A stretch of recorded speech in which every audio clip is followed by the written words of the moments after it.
I wanted to finish this because it's been going on for the last month now, and I wanted to finish what I started last week talking about the Eden blessing and the Garden of Eden, God's will for us. Have you guys been getting good stuff out of that?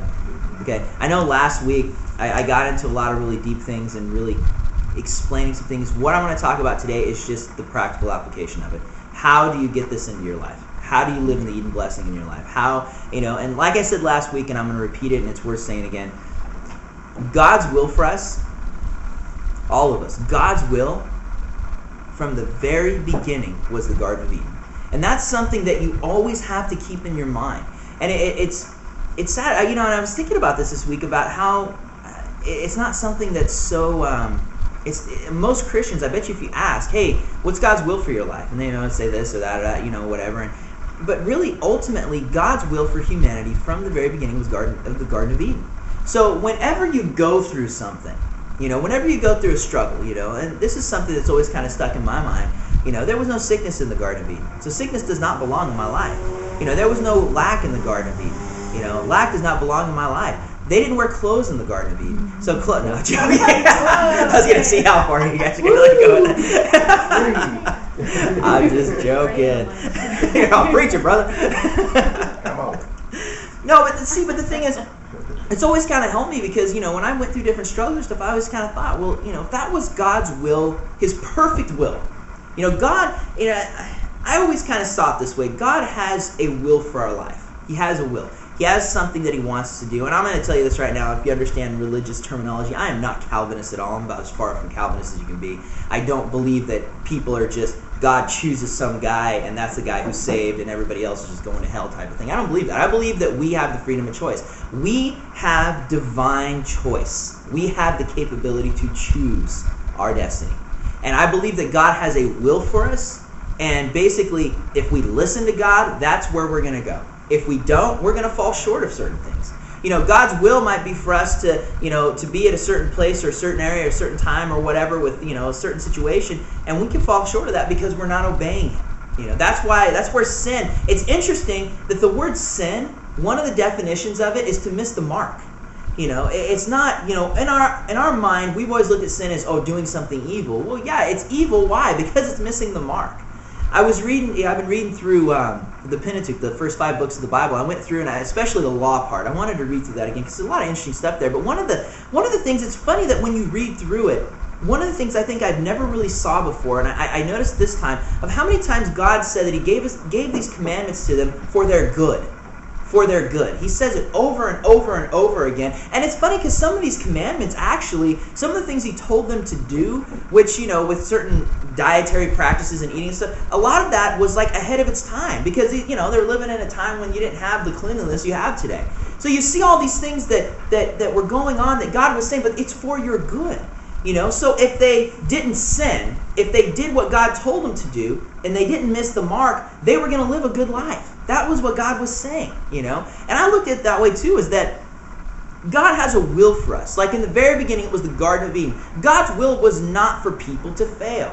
God's will was not for Adam to sin. That wasn't God's will. He set boundaries and He gave him a choice. He put him in a garden.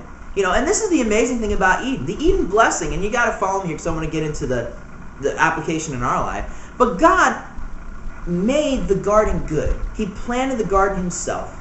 He grew it, caused it to grow. He set the boundaries. He put man in it. He made it beautiful, and He gave God gave man this choice, this divine God-given choice to either do it or not.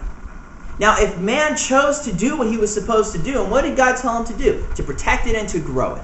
Then we would have never had the whole devil sin problem that we have today. It never would have happened. That was not God's will. I've heard people ask that before. Well, what do you think would happen if Adam would? Well, if Adam never would have chosen to eat the fruit, and basically disobeying God and missing God's mark, then yeah, the world would have been perfect.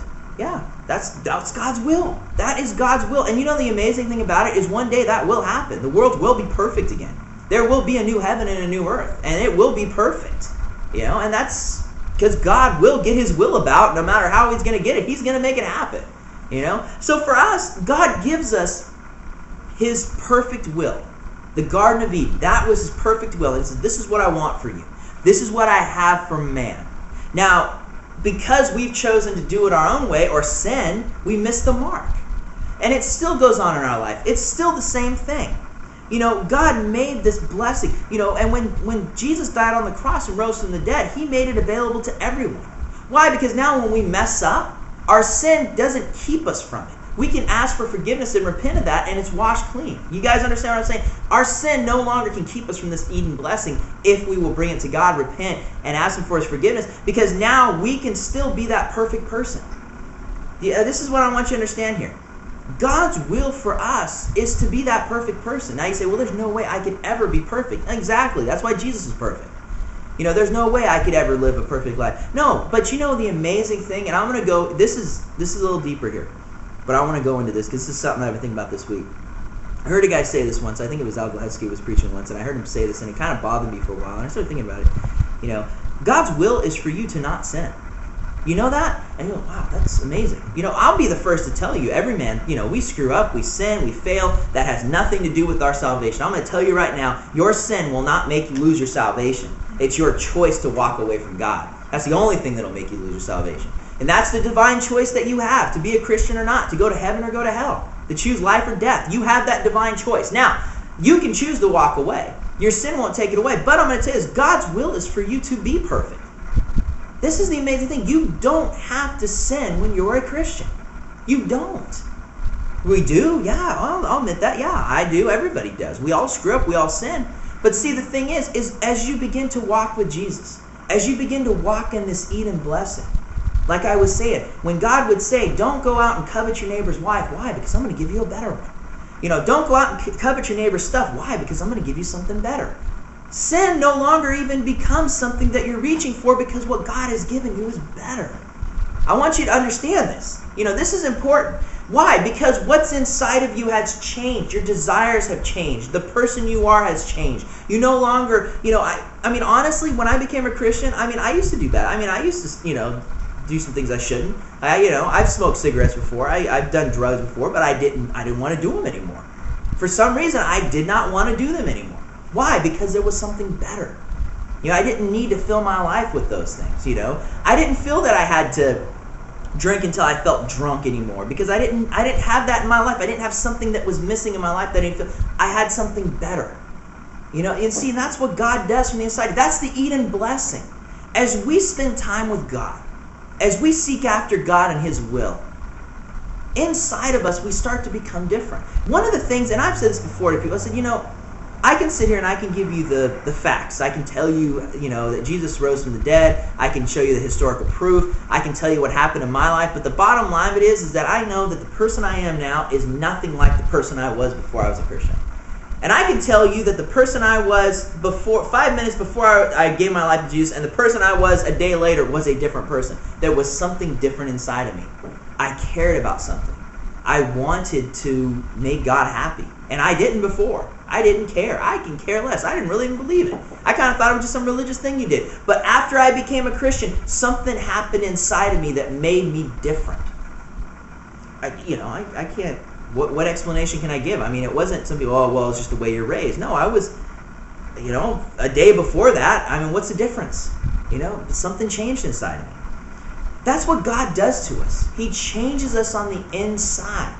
The things that seem like, there's no way that I can never smoke. I can, smoking is such a big part of my life. I smoke, a pack a day. There's no way I can ever stop smoking. People say that. Well, then guess what? You're never going to stop smoking because that's the way you look at it. What's God's will for you? To not smoke. Is that, you're probably going to die young because you keep smoking. You're going to miss his perfect will in your life, unless you stop. But the thing is, how do you stop? Well, God changes you. It doesn't. Sometimes it happens overnight for some people. Sometimes it doesn't. Sometimes it takes a time. It's a process. It's a journey. Eden was meant to be God's will for our life. Perfect communion with God. Nothing between us and God. Nothing. Nothing at all.